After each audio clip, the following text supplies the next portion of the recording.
اعوذ باللہ من الشیطان الرجیم بسم اللہ الرحمن الرحیم وتعز من تشاء وتذل من تشاء. یہ قرآن کریم کا ایسا جملہ ہے کہ خوشی میں بھی بولا جاتا ہے، لڑائی جھگڑوں میں بھی بولا جاتا ہے. کوئی کسی کی بے عزتی کرتا ہے نا کہ ہاں بھائی جان، تو عز من تشاء تو ذل من تشاء. حقیقت بات یہی ہے، عزت اور ذلت یہ اللہ ہی کے حق میں ہے. کون عزت والا ہے ہم کو نہیں پتا. اسی لیے میرے بھائیوں، کسی کو حقیر مت سمجھو، کسی کو ذلیل مت سمجھو، کسی کو چھوٹا مت سمجھو. پتہ نہیں رات کی تنہائیوں میں وہ دو چار جملے ایسے اللہ کے بول دیتا ہو، دو چار رکعتیں پڑھ لیتا ہو، دو چار آیتیں پڑھ لیتا ہو، اللہ کا پسندیدہ ہو جائے اور ہم اس کو ذلیل سمجھتے ہیں. ہم اس کی پیٹھ پیچھے اس کی برائی بیان کرتے ہیں. کوئی ذلیل نہیں ہے. ان اکرمکم عند اللہ اتقاکم. یہ شریعت کا قاعدہ ہے. شریعت مالدار کو نہیں دیکھتی، پیسے والے کو نہیں دیکھتی، عہدے والے کو نہیں دیکھتی کہ یہ عزت والے ہیں.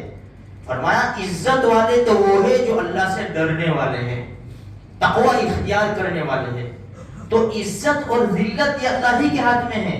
کہیں ایسا نہ ہو کہ ہم کسی کے اوپر انگلی اٹھائے اور وہ اللہ کے نزدیک عزت والا ہو. ہم کیا کریں گے؟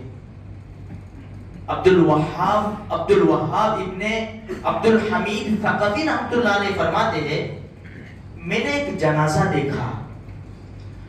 اس جنازے کو 4 ہی لوگ تھے، 4 لوگ جنازے میں، صرف 4 لوگ. 3 مرد تھے اور ایک عورت تھی.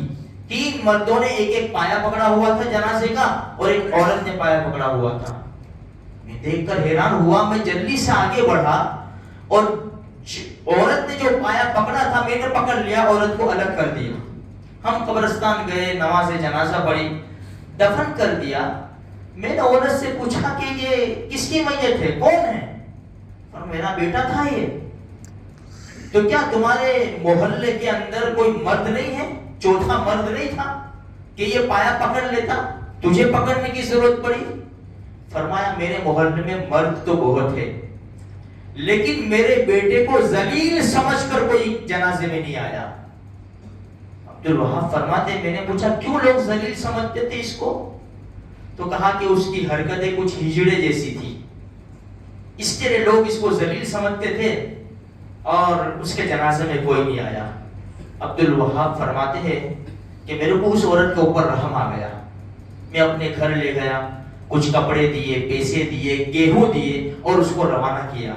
رات کو جب میں سویا میں نے خواب دیکھا، بڑا خوبصورت جوان، اچھے اچھے جوڑے پہنے، خوشبو پھوٹ رہی ہے. وہ جلدی سے میرے پاس آیا، مجھے سلام کیا اور مبارکباد پیش کی. میں نے کہا اللہ کے بندے تو کون ہے؟ تو اس نے کہا جو کل رات کو جس کو تم نے دفن کیا نا، میں وہی ہوں، میں وہی ہوں. فرمایا کہ تیرے بارے میں تو ایسا سنا تھا کہ ہجڑا ہے اور تیری حرکتیں ایسی ہے. فرمایا کہ ہاں ایسا ہی ہے. تو تجھے یہ عزت کیسے ملی؟ تو فرمایا لوگوں کے ذلیل سمجھنے کی وجہ سے اللہ نے مجھے عزت دے دی کہ لوگ تجھے ذلیل سمجھتے ہیں، جا میں عزت دیتا ہوں. تو میرے بھائیوں، ہم کس کو ذلیل سمجھیں گے؟ ہم ہیں نا، ہم کتنے پانی میں ہیں ہم ہی جانتے ہیں. ہماری تنہائیوں کے گناہ کبھی ہم گنے نہ تو پتہ چل جائے کہ میں کتنا نالائق ہوں. یہ تو رب کا احسان ہے کہ اس نے ہمارے گناہوں کے اوپر پردہ ڈال رکھا ہے. اللہ سے بس یہی دعا کرو، اللہ ہمارے گناہوں پر پردہ ڈال رکھے اور کل قیامت کے میدان میں رحمت والے نبی کے سامنے ہمارے گناہ نہ آئے. ورنہ کیا کہیں گے رحمت والے نبی، یہ میرا امتی، یہ میرا امتی. تو میرے بھائیوں، عزت ذلت اللہ کے ہاتھ میں ہے. عزتیں ملتی ہے اللہ کو پکارنے پر، اللہ کے احکام پر زندگی بسر کرنے پر، پیارے نبی کے طریقے پر زندگی گزارنے پر عزتیں ملتی ہے. اور عزتیں جو اس میں ملتی ہے نا، وہ اور کسی میں نہیں ملتی.